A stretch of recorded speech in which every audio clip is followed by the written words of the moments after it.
श्री स्वामी समर्थ. आपलं सर्वांचं श्री स्वामी समर्थ भक्तिमार्ग ह्या चॅनलवर खूप खूप स्वागत आहे. तर आता आपण दिवाळी साजरी करणार आहोत. तर आपण वेगवेगळ्या सेवा, वेगवेगळे उपाय करणार आहोत. तर आज जी मी सेवा सांगणार आहे, जे उपाय सांगणार आहे, तो ते केल्याने 13 पट जास्त आपल्याला त्याचं फळ पुण्य मिळत असतं. तर ती सेवा कुठली? तर ती धनत्रयोदशीच्या दिवशी आपल्याला देवांच्या नावाने दिवे लावायचे आहेत. तर ते दिवे कसे लावायचे, कोठे ठेवायचे, तर ह्याची आपण ह्या व्हिडिओमध्ये सविस्तर माहिती बघणार आहोत. तर ती माहिती जाणून घेण्याआधी मी सर्वांना विनंती करेल की कृपया चॅनलला सबस्क्राईब करा व हा व्हिडिओ तुम्ही नक्की सर्वांना शेअर करा, जेणेकरून सर्वांकडून हा उपाय, ही सेवा सर्वांकडून घडेल. तर ही सेवा कशी करायची, कुठल्या दिवशी करायची, तर त्याची माहिती आपण आता जाणून घेऊया. तर आपल्याला माहीतच आहे, धनत्रयोदशीच्या दिवशी आपण यमदीपदान करतो, धनत्रयोदशीची आपण पूजा मांडतो. तर हे सर्व झाल्यानंतर आपली जे धनत्रयोदशीची पूजा मांडून सेवा झाल्यानंतर आपल्याला काय करायचं आहे, दिवे लावायचे आहेत, 13 दिवे. तर 13 दिवे जर तुम्हाला शक्य असेल तर तुम्ही ते दिवे पिठाचे बनवू शकता. 13 दिवे तुम्ही पिठाचे बनवायचे आहेत. किंवा जर नसेल शक्य, माहिती आहे सेवा असतात, पूजा असते, दिवाळीची खूप गडबड असते, तर तुम्ही सरळ आपल्या मातीच्या ज्या पंत्या येतात तर त्याच्यामध्ये आपल्याला ते 13 दिवे लावायचे आहेत.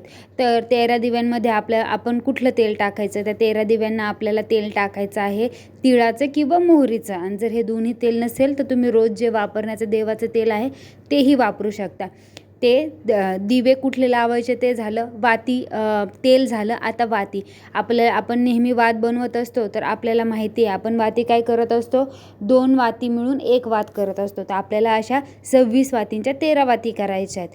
तर 12 दिवे आपल्याला तेलाचे आणि 1 दिवा आपल्याला शुद्ध गाईच्या तुपाचा लावायचा आहे. आणि आता मला सर्वांना माहीतच आहे, दिवाळी आहे, आपण पुरणपोळी बनवतो, तर आपल्याकडे सर्वांकडे शुद्ध गाईचं तूप असतंच. तर 1 दिवा आपल्याला गाईच्या तुपाचा लावायचा आहे.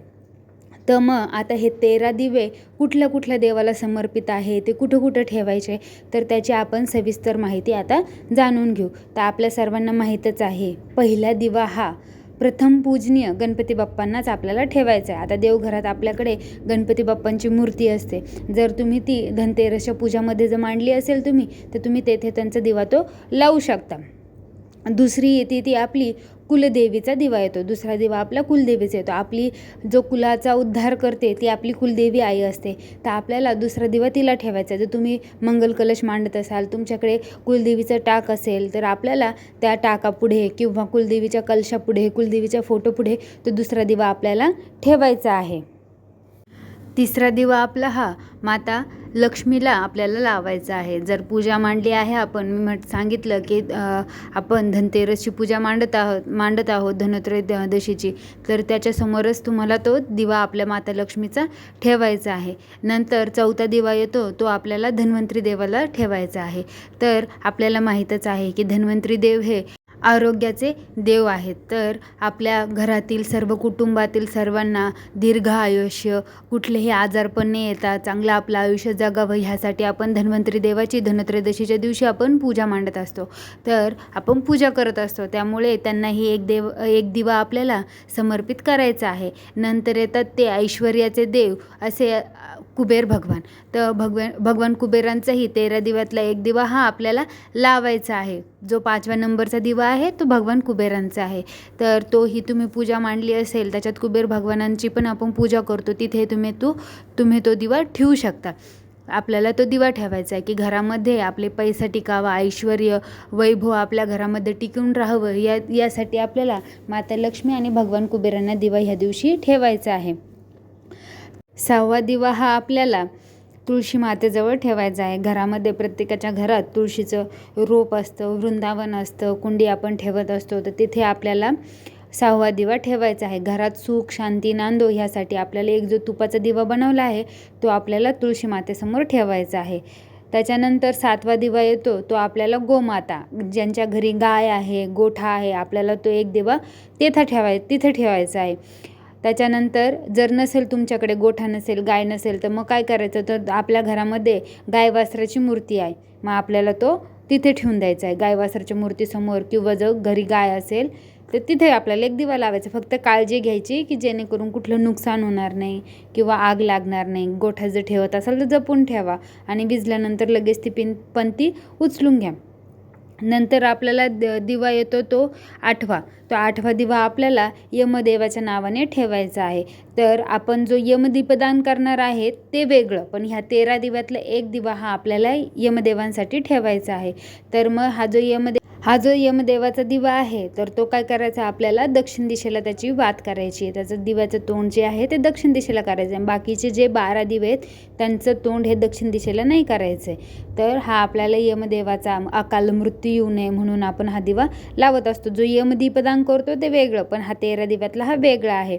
नंतर येतो तो 9वा दिवा. तर तो आपल्याला जलदेवाला एक अर्पण करायचा आहे. जर तुमच्या घरामध्ये माठ असेल तर तिथे तुम्ही ठेवू शकता, किंवा बऱ्याचशांच्या घरामध्ये रांजणी असते, बाहेर घराच्या बाहेर थोड्याशा दूरवर रांजणी ठेवली असते, तुम्ही तेथे तो दिवा ठेवा. जर हौद असेल, टाकी असेल तर तुम्ही तेथेही तो दिवा ठेवू शकता.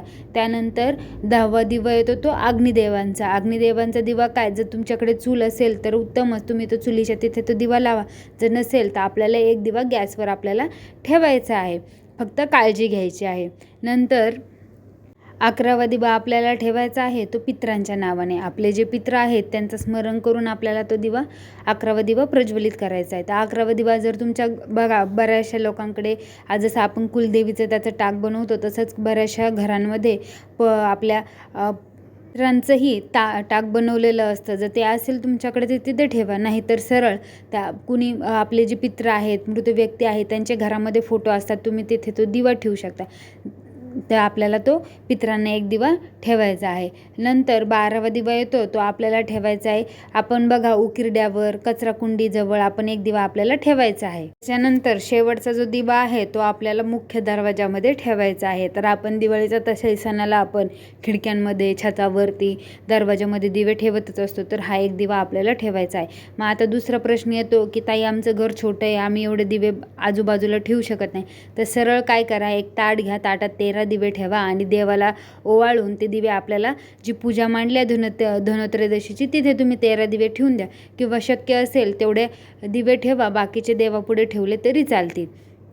असे हे 13 दिवे 13 ठिकाणी आपल्याला ठेवायचे आहेत. शक्य नसेल जसं मी आधी पण सांगितले एका ठिकाणी ताटामध्ये 13 दिवे ठेवून द्या, काही हरकत नाही. आता प्रश्न येतो दुसरा, म्हणजे तो विटाळे सुतके, तर त्याला आपण काही करू शकत नाही, तर त्याला आपल्याला ते दिवे नाही लावता येणार. तर जर मासिक धर्म आला असेल तर घरामध्ये सासू असेल, कुणीही घरामध्ये असेल, मुलं असतील किंवा तुमचे हजबंड असतील तर त्यांना सांगूनही तुम्ही हे दिवे लावू शकता. तर असा हा उपाय आपल्या सर्वांना धनत्रयोदशीच्या दिवशी संध्याकाळी आपल्याला सर्वांना करायचा आहे. आशा आहे की तुम्ही सर्वजण हा उपाय नक्की कराल. जर ही छोटीशी माहिती तुम्हाला आवडली असेल तर सर्वांना मी विनंती करेल की व्हिडिओला लाईक व शेअर नक्की करा. तसेच ही छोटीशी माहिती महाराजांच्या चरणी अर्पण करते व हा व्हिडिओ येथे पूर्ण करते. श्री स्वामी समर्थ.